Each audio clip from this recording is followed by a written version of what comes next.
Hola a todos. Hoy os traigo esta obra singular que describe un hecho narrado por los cuatro evangelistas y que es sobradamente conocido, la negación de Pedro. Fue pintada por Michelangelo Merisi, llamado Caravaggio, en 1610 y actualmente está expuesta en el Museo Metropolitano de Nueva York. Mide 94 centímetros por 125 y representa la triple negación del primer papa. En ella vemos tres personajes que en una noche oscura se encuentran en el patio de la casa del sumo sacerdote.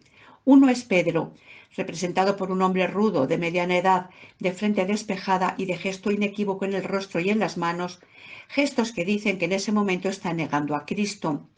El segundo personaje es la mujer, antipática, de mirada torva y mano que le delata. Toda la tensión queda reflejada en el rostro preocupado y evasivo del apóstol. Es una obra maestra, escueta, sin un trazo de más, en la que solo importan las expresiones y la luz exacta para contemplarla. Toda la tela se ha cubierto de una capa de pintura rojiza y parda y unos tonos de luz intensos bañan el rostro y las manos de Pedro, poniendo de manifiesto ese gesto que nos dice: yo no conozco a ese hombre. Otro rayo de luz ilumina parcialmente el rostro de la mujer, de manera que los labios acusadores quedan en sombra y la luz parece estar tocando solo sus pensamientos. Y el tercer rayo que cae sobre la espalda del soldado revela su presencia cierta y anónima. Y será la cercanía de las tres figuras lo que permita concentrarnos en el coloquio gestual y en ese diálogo que encontramos en Lucas 22. Entonces lo prendieron, se lo llevaron y le hicieron entrar en la casa del sumo sacerdote. Pedro le iba siguiendo de lejos. Habían encendido una hoguera en el medio del patio y estaban sentados alrededor. Pedro se sentó entre ellos. Una criada, al verlo sentado junto a la lumbre, se lo quedó mirando y dijo: «Este también estaba con él», pero él lo negó diciendo: «Mujer, no lo conozco». Poco después, viéndole otro, dijo: «Tú también eres uno de ellos». Y Pedro dijo: «No lo soy». Pasada una hora, otro aseguraba: «Este también estaba con él, además es Galileo». Le dijo Pedro: «No sé de qué me hablas». Y en aquel momento cantó el gallo. El Señor se volvió y miró a Pedro, y entonces recordó las palabras del Maestro cuando le dijo: «Antes que el gallo cante, me habrás negado 3 veces». Y saliendo afuera, lloró amargamente. Pero, ¿quién era Caravaggio, el padre del realismo pictórico? Michelangelo Merisi había nacido en Milán en 1571, donde su padre trabajaba como arquitecto para el marqués de Caravaggio, y a esta ciudad se trasladó toda la familia cuando la peste asoló Milán. Su padre murió víctima de la epidemia y su madre lo llevó al taller de Simón Petersano, quien le enseñará no solo a pintar, sino a analizar las obras de los grandes maestros. Cuando su madre muere, los 3 hermanos se reparten los bienes y el joven Merisi se traslada a Roma, donde dilapidará hasta el último ducado. Sobrevivirá entonces en las calles, mendigando, robando y sufriendo todo tipo de miserias.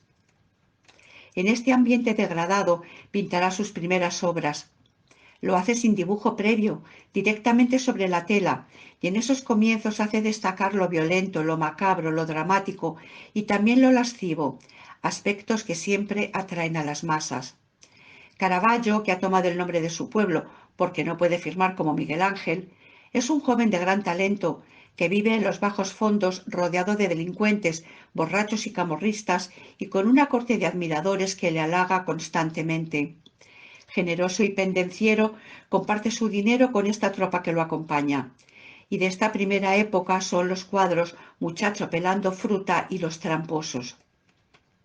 Bisexual, atormentado, artista violento, acumulará desde temprano una larga lista de antecedentes que culminará con una sentencia de muerte por mutilar a un hombre que había molido a palos a una prostituta y que posteriormente morirá desangrado. La lucha entre la luz y la oscuridad no solo definirá su obra, sino que marcará toda su vida personal. Los marchantes, viendo el éxito popular que tiene, le compran las obras por calderilla, obras que luego venderán a los coleccionistas, y estos popularizan su arte de tal manera que hacia 1600, con menos de 30 años, es el pintor más popular de Roma. A partir de este momento empezarán a llegarle encargos de obra religiosa, vírgenes, mártires, santos que mueren en medio de una tremenda violencia, que llenan las iglesias y también sus bolsillos de dinero, que gasta en apuestas, juego y borracheras. Así, cuando se descubre la obra La vocación de San Mateo en la iglesia de San Luis de los Franceses, se producirá una auténtica revolución. Los pintores jóvenes se unieron en torno a él, aclamándolo como el mejor artista y considerando su obra como un milagro. En ella vemos como un haz de luz que entra por la ventana, la luz de la gracia divina, expresa simbólicamente la conversión de Leví en Mateo. Meses después pintará la incredulidad de Santo Tomás, en la que, como veis, con fría brutalidad, Tomás introduce su dedo en la herida abierta de Cristo. Las otras dos figuras se contentan con mirar al apóstol, que, inclinado, lacera el cuerpo del Maestro. La composición produce un inmediato estremecimiento, que es lo que buscaba el pintor, y quizá también un cierto sentimiento de antipatía hacia el apóstol. Después del asesinato, el artista huye a Nápoles, donde pintará David con la cabeza de Goliat, pero sintiéndose acorralado, marcha a Malta, donde plasmará el prodigioso lienzo de la degollación de San Juan Bautista, lo que le valdrá ser nombrado caballero de la Orden de Malta y remunerado magníficamente. Situado en lo más alto, será detenido y encarcelado por provocar un altercado con un caballero de la Orden, al que dejará malherido. Encerrado en el foso del castillo, se evade misteriosamente y puede llegar a Siracusa y de allí a Nápoles. Una noche, en una taberna, es acuchillado en la cara, quizá por el mismo caballero maltés, y será en esta obligada reclusión cuando pinte la negación de San Pedro. En ella se evidencia toda su maestría en la composición de la escena, en el claroscuro, pero sobre todo en esa emoción que nos transmite y que provoca una explosión de sentimientos.